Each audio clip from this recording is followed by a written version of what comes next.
معزز ناظرین، لفظ چینل کے نئے پروگرام کے ساتھ آپ کا ہوسٹ حاضر خدمت ہے۔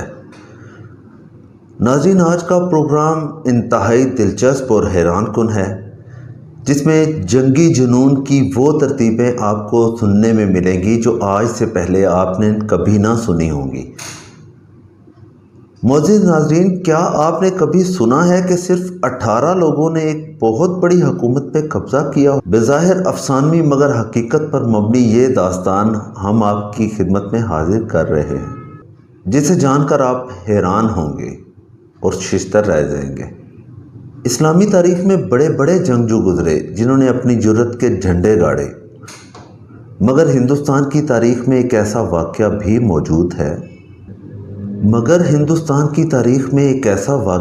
موجود ہے جس کی نظیر شاید ہی کسی دوسرے ملک میں مل سکے۔ یہ محمد بن بختیار خلجی کا کارنامہ تھا، جو ہندوستان کے پہلے بادشاہ قطب الدین ایبک کا ایک سردار تھا۔ محمد بن بختیار کے کارنامے افسانوں سے بھی زیادہ عجیب ہیں۔ یہ ایک معمولی آدمی تھا۔ پہلے اس نے غزنی فوج میں بھرتی ہونے کی کوشش کی، مگر کامیاب نہ ہوا۔ جس شخص کو فوج میں سپاہی بھرتی نہ کیا گیا، اس نے بعد میں کمال کر دکھایا۔ محمد بن بختیار خلجی ناقابل تسخیر قوت ارادی کا مالک تھا، جس نے ناممکن کو ممکن کر دکھایا۔ اسی لیے اس مسلمان جنگجو کا نام تاریخ میں اول تا آخر درخشاں ستارے کی طرح چمکتا رہے گا۔ تاریخ کا یہ بہادر جنگجو محمد بن بختیار خلجی فوج میں بھرتی نہ ہوا تو دہلی پہنچا۔ یہاں بھی اسے کوئی جگہ نہ مل سکی تو بدایوں کی طرف چلا گیا۔ اسلامی حکومت کی مشرقی سرحد پر اسے تھوڑی سی زمین مل گئی اور اس نے اپنے طور پر کچھ سوار بھرتی کر لیے۔ محمد بن بختیار نے 1197 میں اپنے 2 سواروں کو ساتھ لیا اور حلہ بول دیا، اور تھوڑے ہی دنوں میں پورے علاقے پر قابض ہو گیا۔ قطب الدین ایبک اس زمانے میں بادشاہ نہ تھا، بلکہ سلطان محمد غوری کی طرف سے نائب سلطنت تھا۔ اسے جب محمد بن بختیار خلجی کے اس کارنامے کا علم ہوا تو اسے اعلیٰ درجے پر فائز کیا اور اسے فتح کیے ہوئے علاقے کا حاکم بنا دیا۔ اب محمد بن بختیار کو اپنی مردانگی کے جوہر دکھانے کا پورا موقع مل گیا، اور اس مسلمان جنگجو نے اپنی فوج تیار کر لی اور بنگال کے راجہ رائے لکشمن سنگھ کی راجدھانی نندیاں کا رخ کیا۔ اس کی شہرت پہلے ہی دور دور تک پھیل چکی تھی۔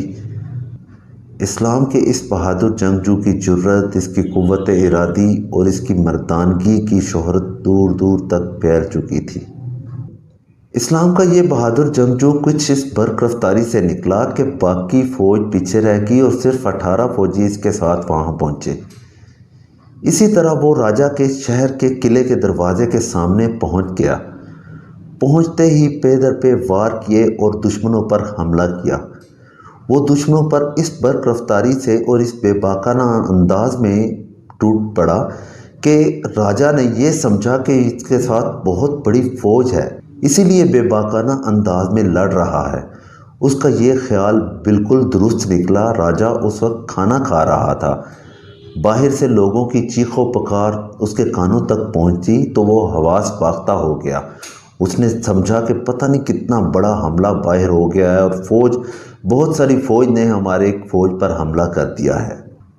کھانا کھاتے ہوئے حواس باختہ ہو کر اٹھنے والا راجہ ننگے پاؤں بھاگا اور منار گاؤں پہنچ کر دم لیا، جو کسی زمانے میں بڑا شہر ہوا کرتا تھا اور اب بھی خاصا مشہور ہے۔ ڈھاکہ سے 13 کلومیٹر فاصلہ پر یہ گاؤں اب بھی موجود ہے۔ پہلے قدم پر شکست کے بعد راجہ کہیں بھی جم کر لڑ نہ سکا۔ تھوڑے ہی دنوں میں محمد بن بختیار بہار کی طرح پورے بنگال پر قابض ہو گیا اور اپنے کارناموں کی ایسی یادیں چھوڑ گیا جو بڑے لوگوں میں سے بہت تھوڑے انجام دے سکے ہیں۔ ناظرین، امید ہے آپ کو ہمارا آج کا یہ سیگمنٹ پسند آیا ہوگا۔ اس لیے آپ سے گزارش ہے کہ ہمارے چینل کو زیادہ سے زیادہ سبسکرائب، لائک اور شیئر کیجیے۔